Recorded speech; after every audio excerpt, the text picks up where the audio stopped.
ज्योति की जो बात कर रहे हैं, अटल ज्योति में हम लोग तो प्रश्न पूछ पूछ के थक गए, उसका जवाब देते नहीं है, देश से कहीं खटते हैं, कर नहीं पा रहे हैं। हमारा सिर्फ प्रश्नों का उत्तर ही दिलवा दें जो वो हम मुख्यमंत्री से पूछ रहे हैं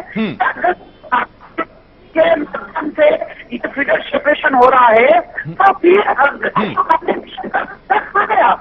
जी कल्पना जी, बिल्कुल मैं आपका सवाल पूछूंगा। बीजेपी से हमारे साथ राकेश शर्मा जी हैं, लेकिन मैं आपसे एक अनुरोध भी करूंगा, संभवतः आप नेटवर्क क्षेत्र से थोड़ा सा अलग हैं, मैं कोशिश करूंगा ताकि आपकी आवाज स्पष्ट तौर पर आए कि आप नेटवर्क क्षेत्र में आए।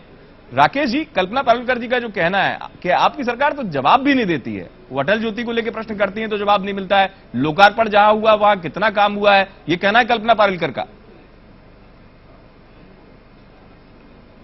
बहन कल्पना पारुलकर जी खुद विधायक हैं और वो भी अपने क्षेत्रों में काम कराती हैं, तो वो बेहतर तरीके से जानती होंगी कि कांग्रेस किस तरीके से काम करती है और बीजेपी किस तरीके से। मैं तो एक सबसे बड़ी बात करता हूं कि आज माननीय राहुल गांधी हो, चाहे सोनिया गांधी हो, चाहे प्रधानमंत्री जी हो, सबके सब चिल्ला रहे हैं जोर जोर से कि खाद्य बिल ले आए हम, सबको अब अनाज की कोई कमी नहीं होगी, खाने की कोई कमी नहीं होगी। मैं अमित जी आपके मंच से चैलेंज देना चाहता हूं और ये बिल्कुल खुला आरोप लगाना चाहता हूं कि मध्य प्रदेश में 1 साल पहले से लोगों को अनाज उपलब्ध करा रहे हैं हम। 1 रुपए किलो गेहूं, 2 रुपए किलो चावल और 1 रुपए किलो आयोडीन नमक, और कांग्रेस का खाद्य बिल आया है, अभी किसी को कुछ मिला नहीं है। आज पूरा हिंदुस्तान ये सोच रहा है कि कब मिलेगा।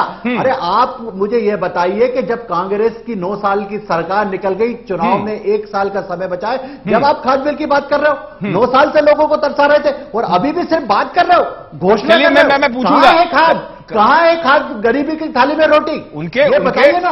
उनके क्रियान्वयन को लेकर वो अपना तर्क देंगी कि उनका बिल कब पास होता है, फिर उसके बाद क्रियान्वयन का समय। लेकिन बात हम प्रदेश की जरा कर लें तो जरा महत्वपूर्ण रहेगा। राकेश जी, कल्पना जी जुड़ गई मेरे साथ एक बार फिर से। नहीं, कल्पना जी अमित जी प्लीज मेरी बात को बड़े हल्के में मत लीजिए। आज पूरे हिंदुस्तान में ये चिल्ला चिल्ला के कह रहे हैं कि हमने गरीब की थाली में रोटी दे दी, गरीब की थाली में दे दी। एक आध का नाम बता दे, एक आध की थाली दिखा दे।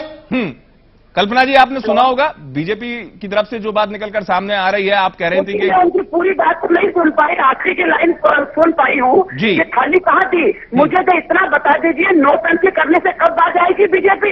आप एक बात बता दें, खाद्य बिल के ऊपर क्यों बहस नहीं हुई, क्यों उसको पास नहीं होने आएंगे गलवाए, क्यों उनको इतना विलंब पकड़ा, उसका दोषी कौन है? उसकी दोषी यही सरकार है, तब इनको जनता का ख्याल नहीं आया। और मैं तो यहाँ तक कह रही हूँ कि घोषणा वीर नहीं है, घोषणा वीर के साथ धोखेबाज और दगाबाज है, क्योंकि मध्य प्रदेश किसान के बहुल्य प्रदेश है, जब 24 घंटे बिजली की बात कर रहे हैं, 400 बिजली का मुकदमा इनका कायम होगा। आप जरा फीडर देखिए और वहां की डीपीआर देखिए, उसका तार देखिए, वो तार मुश्किल से 4 या 5 घंटे चलता है, उड़ जाता है और डीपीआर जल रही है बराबर।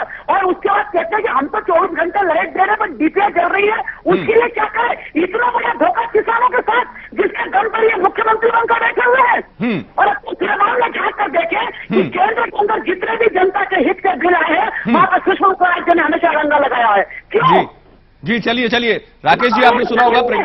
राकेश जी, क्या कह रही थी कल्पना जी कि वास्तव में यथार्थ का जो धरातल है, जमीनी स्तर से हम कहते हैं, वहां पर कितना वास्तव में घोषणाएं क्रियान्वित हो पा रही हैं? क्या वाकई 24 घंटे बिजली मिल पा रही है?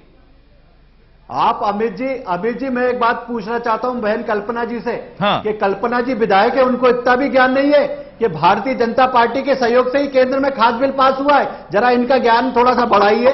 अरे चिल्लाना है, चिल्लाइए, कोई चिल्लाने से मना नहीं करेगा, पर कुछ सच पे बोलिए। जनता के सामने झूठ बोलकर आप अपनी इज्जत नीचे कर रही हैं। आप बड़ी सम्माननीय हैं, आप विधायक हैं, कम से कम अपनी विधायक पद का तो गरिमा को रखिए।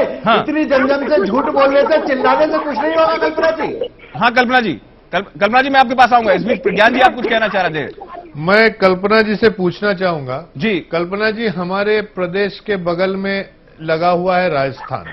आप जो आरोप शिवराज सिंह चौहान पे लगा रहे हैं, वहां तो साहब पूरा हुआ नहीं, लोकार्पण हो गया, दोबारा मुख्यमंत्री के बाद प्रधानमंत्री भी करने जा रहे हैं, तो ये एक दो मुही बात नहीं हुई। कौन से जिले में मिल रही है?